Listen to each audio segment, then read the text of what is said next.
Welcome to Wisdom Trek with Gramps. I am Guthrie Chamberlain, and we are on day 2380 of our trek. The purpose of Wisdom Trek is to create a legacy of wisdom, to seek out discernment and insights, and to boldly grow where few have chosen to grow before. In today's Wisdom Nugget, I'll guide you through the vast landscapes of biblical wisdom.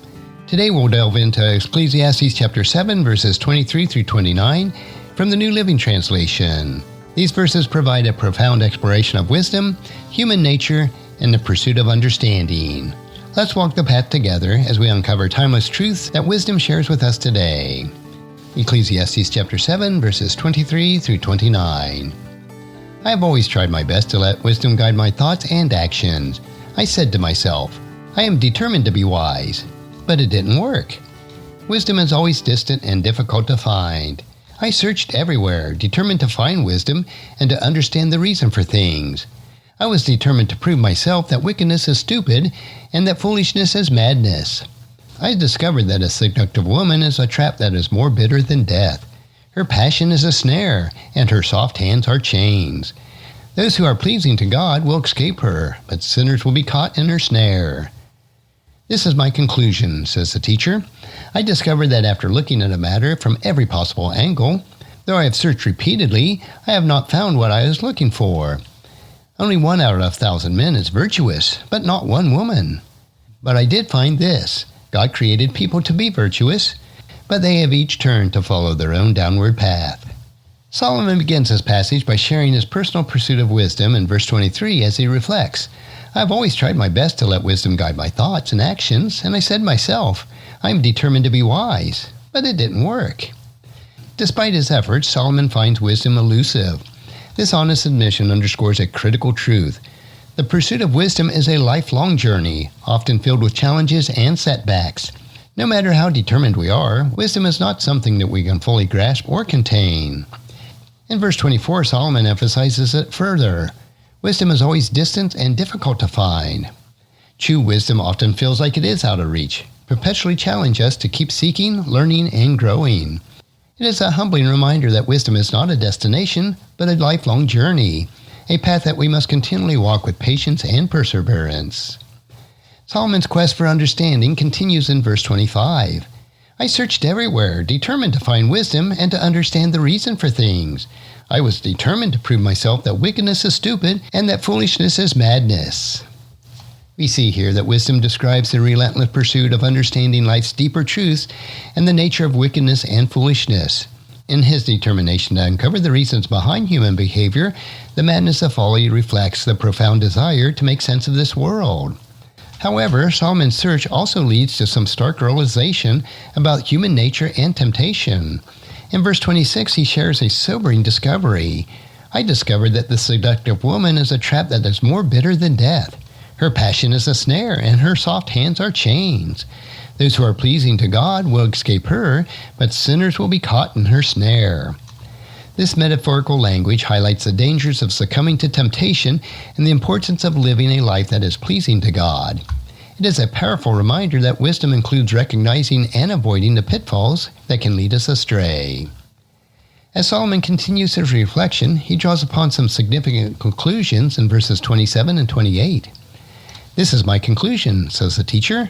I discovered that after looking at the matter from every possible angle, though I have searched repeatedly, I have not found what I was looking for.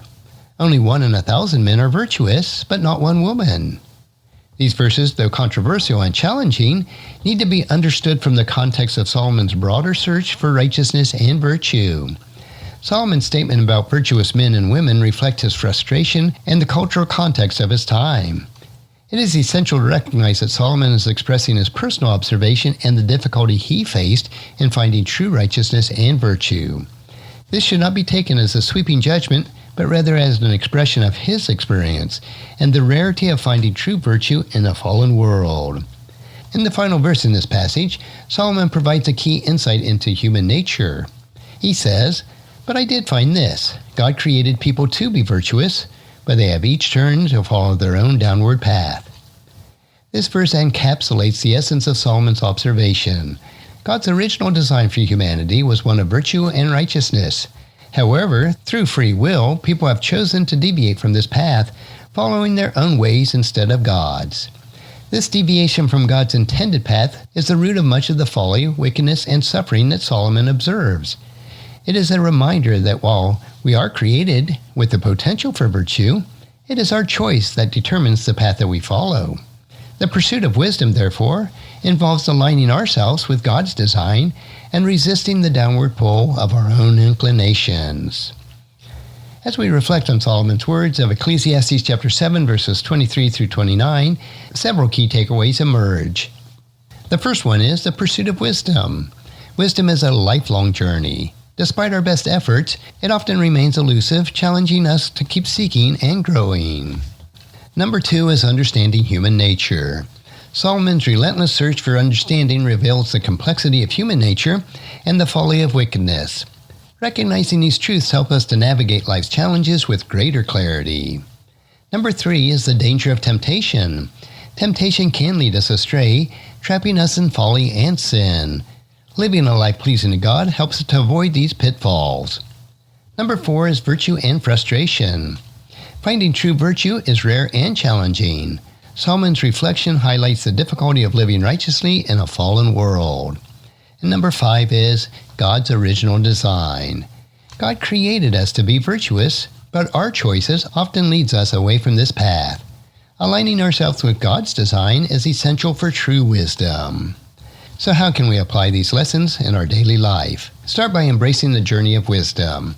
Understand that it is a continuous process of seeking and growing. Be patient with yourself and others, recognizing that true wisdom often remains just out of reach, but it is worth pursuing. Next, we need to strive to understand human nature and the folly of wickedness. Reflect on your own behavior and motivations, seeking to align them with God's wisdom. Recognize the dangers of temptation and take proactive steps to avoid it. Live a life that's pleasing to God, knowing that this is the path of true wisdom and fulfillment. Value virtue highly, but don't be discouraged by its rarity. Continue to pursue righteousness, even when it seems difficult and elusive. Remember that God's original design for humanity is one of virtue and righteousness, and strive to align yourself with this design in your thoughts, actions, and decisions. And finally, embrace humility in your pursuit of wisdom. Acknowledge that you don't have all the answers and that wisdom often requires letting go of your own understanding and trusting in God's greater plan. As we continue through this trek of life, let's carry these insights with us. Embrace the journey of wisdom with patience and perseverance. Strive to understand and align yourself with God's design, avoiding the pitfalls of temptation and folly. Seek virtue and righteousness in all you do. And remember that true wisdom comes from walking humbly with God. So join me next time as we delve deeper into the wisdom of Ecclesiastes. Until then, keep seeking God's wisdom, cherish each moment, and continue making a positive impact on the world around you. And if you found this podcast insightful, please subscribe and leave us a review. Then encourage your friends and family to join us and come along with us tomorrow for another day of Wisdom Trek, creating a legacy. And thank you so much for allowing me to be your guide, your mentor, and most importantly, I am your friend as I serve you through the Wisdom Trek podcast and journal. As we take this trek of life together, let us always live abundantly, love unconditionally, listen intentionally, learn continuously, lend to others generously, lead with integrity, and leave a living legacy each day.